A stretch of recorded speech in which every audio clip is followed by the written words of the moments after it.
and welcome to Reality Therapy with Dr. Sarah.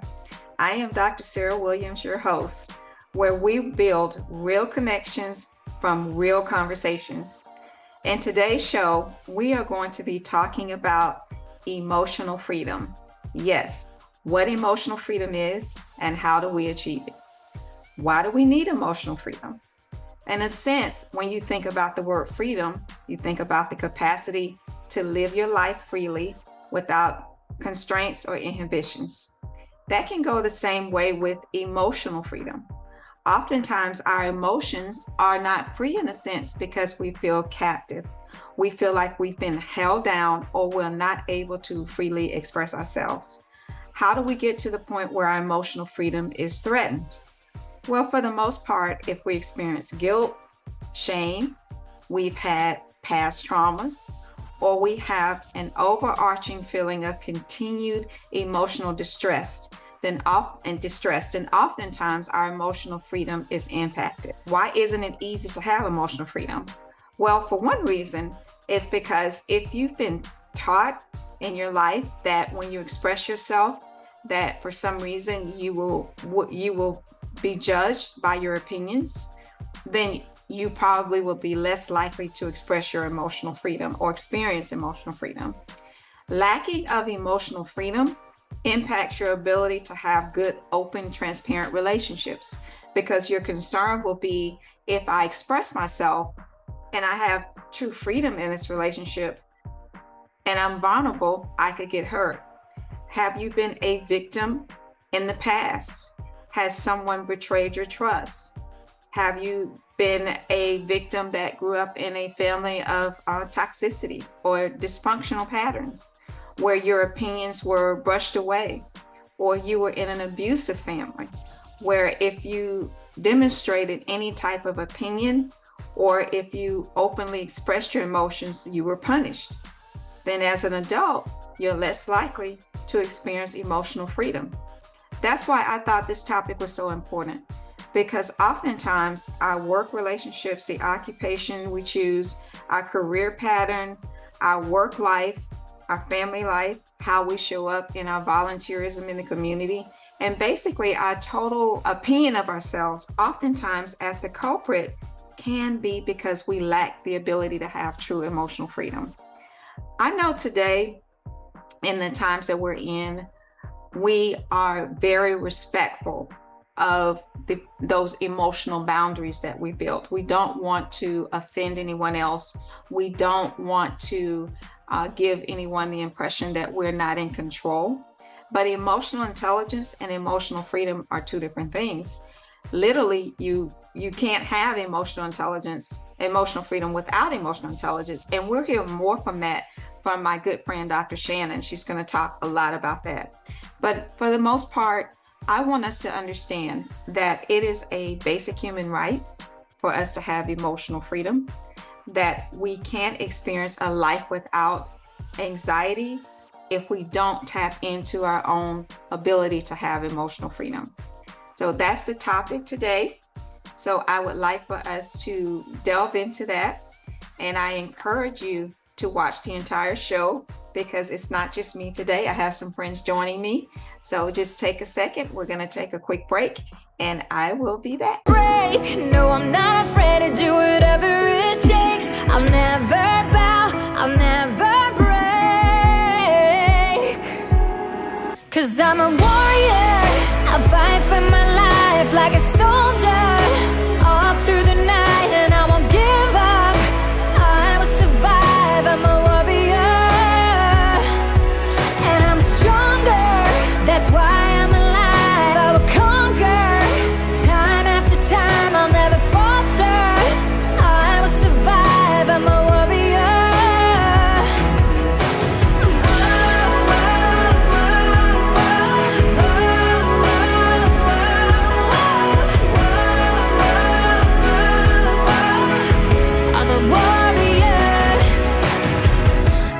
Viking, I'll be fighting through the day and night.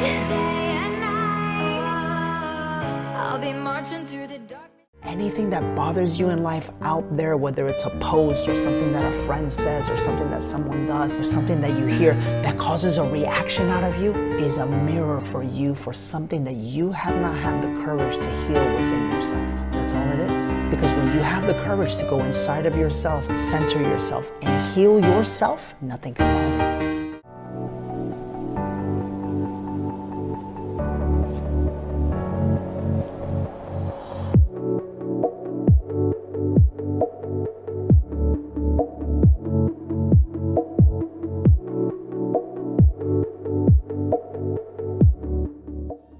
Great day, great day, great day. My name is Dr. Shannon Harrington, also known as Dr. Fit Nurse. And emotional freedom to me is the freedom, y'all. The freedom and giving yourself permission to experience and express your emotions. And it's so important for us to have emotional freedom, but it's a tall order because emotional freedom requires emotional intelligence. You have to be self-aware about how you experience your emotions, how they show up, how you show up, how you're perceived and received by other people, and be aware of that. Be able to communicate those emotions that you feel, whether positive or negative, and be okay with always not being okay. And self-care is so instrumental in managing your emotions and being emotionally intelligent, because it allows you to do those things that you need. Once you become self-aware, those things that you need as far as self-care can be physical exercise. They could be going to therapy. They could be reading. It could be running. It could be spending time out in nature. It could be doing whatever lights your soul on fire and also shifts your gears from maybe a negative experience or negative emotion into a positive one. Having the remote control of your own emotions and being unapologetic about that. Not always expecting for everything to be okay. It's always okay to not always be okay. And as long as you communicate that, feel what you need to feel, do what you need to do, but also have your own remote control of your emotions so that you can shift, do those self-care activities, whatever it is that you need to do in order to shift from a negative space into a positive space so that you can constantly flow in a positive emotion. So that's what emotional freedom is to me. Worried about your friend but don't know how to reach out? You could say how are you or get a fake tattoo. You could ask with an app if it works for you. You could chat with them in VR. It's all good if you think you should check in. Yeah, you should. Whatever gets you talking. Reach out to a friend about their mental health. Whatever gets you talking. Learn how you can help at seizetheawkward.org.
And welcome back. Now that we've had an opportunity to hear from others about the way they perceive and explain emotional freedom, I wanted to share with you some tips as well. First and foremost, to achieve emotional freedom, you have to reject those emotions of anxiety, guilt, and shame. You have to examine the history and the pattern of where those feelings really came from. Normally, it's not really from your reality or your present reality. It's usually evolved over time from negative experiences.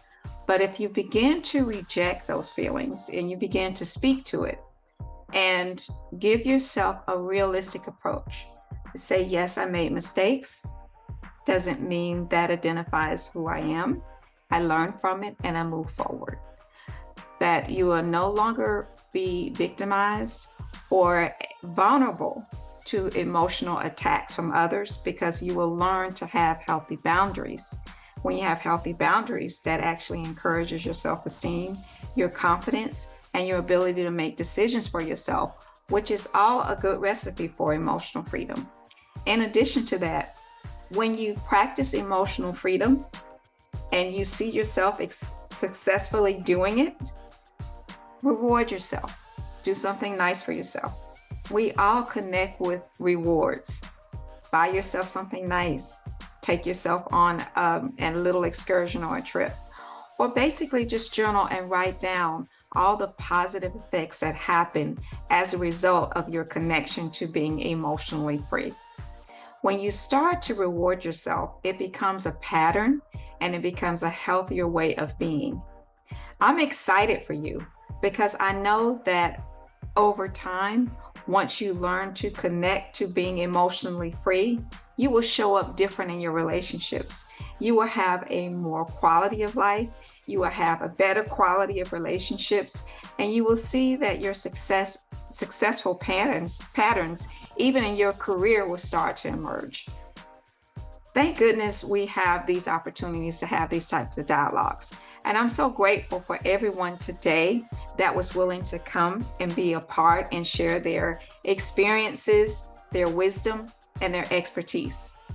Each week on Wednesdays, Reality Therapy with Dr. Sarah will share these types of information, not just on mental health, on life coaching, etc. That's why I still encourage others to be a part of this platform with me. I'm so excited to be here, and I know that we gain value from these types of conversations. I would like to make sure that everyone has an ability to contact me if they would like to have an appointment or if they would like to be a guest on the show. You can reach me on Instagram at I am Dr. Sarah Williams and on Facebook at I am Dr. Sarah Williams. I'm so excited that you decided to join us today. And don't forget to reach out to us and make a donation. We are a part of a community of broadcasters that are working together to bring information and improve our communities.